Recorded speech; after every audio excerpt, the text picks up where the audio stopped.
ne obstaja stereotip. Na prvem mestu je to oseba, ki si lahko privošči avto. Zdaj, vzgib, zakaj si je nekdo kupil ta avto, ali je to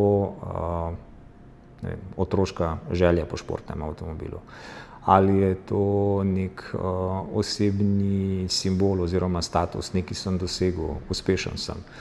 Ali si nekdo športni avto kupi dejansko zaradi tega, ker uživa v športni vožnji ali pa bo mogoče ta avto peljal enkrat ali večkrat na dirkališče.